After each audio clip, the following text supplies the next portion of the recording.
Competition. Will all companies rise and fall? Some, like Apple, have stood the test of time and been lucky enough to be where they are today. Well, luck and a 1-2 knockout in competition. We've all witnessed Apple's rise to success, but for Tesla, it could just be starting. To be fair, let's go back to the beginning-ish. The birth of the iPhone in 2007 and the Model S in 2012. Yes, both companies had great achievements before this, but these products are what proved to the world their vision was possible.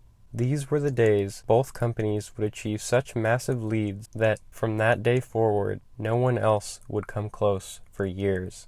First mover advantage. This was key. Apple and Tesla had created something so much better than the competition that it wasn't even the same product. It was in a brand new category.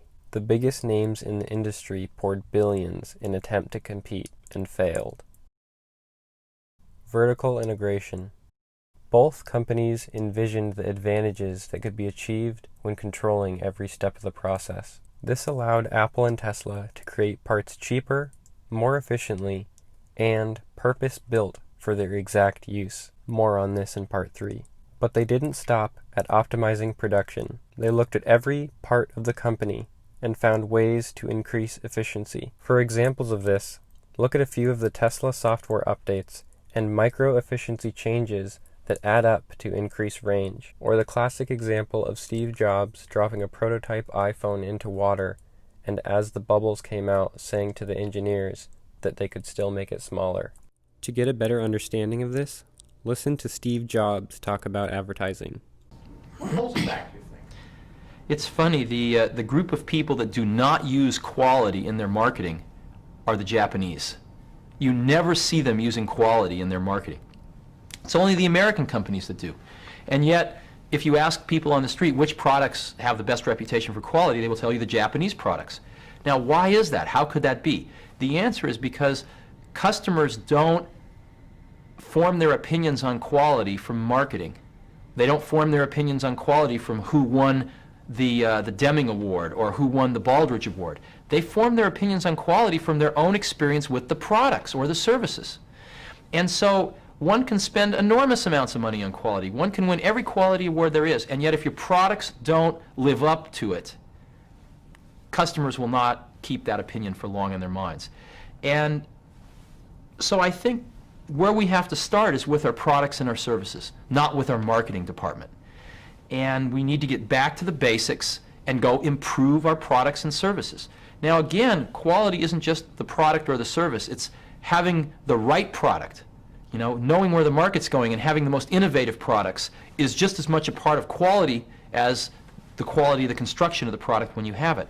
And I think what we're seeing is the quality leaders of today have integrated that quality technology well beyond their manufacturing, now going well into their sales and marketing and out as far as they can to touch the customer, and trying to create super efficient processes back from the customer all the way through to the delivery of the end product, so that they can have the most innovative products, understand the customer needs fastest, et cetera, et cetera.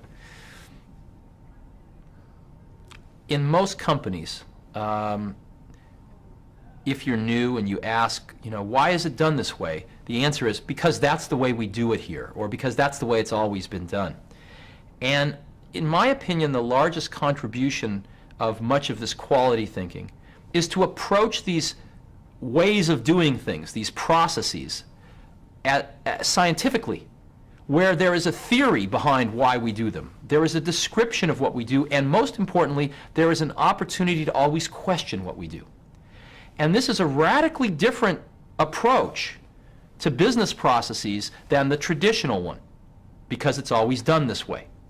And that single shift is everything, in my opinion, because in that shift is a tremendous optimistic point of view about the people that work in a company. It says these people are very smart. They're not pawns. They're very smart. And if given the opportunity to change and improve, they will. They will improve the processes if there's a mechanism for it. And that optimistic humanism I find very appealing. And I think we have countless examples that it works. With this company attitude, competitors struggled to release comparable products. When asked, why can't these other companies compete?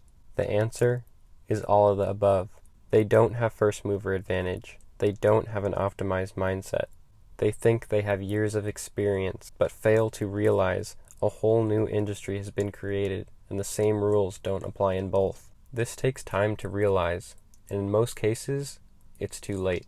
The playing field didn't even start to level out until around iPhone 4. That's when we had phones like the first Samsung Galaxy, HTCs, and Droids. But none truly got close for a few more years. With the release of Android, other phones were finally able to have a reliable operating system and decent comparable specs to an iPhone. As for Tesla, we have all seen a fair share of Tesla killers, but each time they are a letdown, or only 3 were ever produced. What's the point of creating an amazing, full-spec, exotic Tesla killer when you're only going to sell a few hundred and never touch it again? Competition might be coming for Tesla now, with BMW partnering with a battery factory and GM promising a 400-mile range truck. But for now, those things remain to be seen.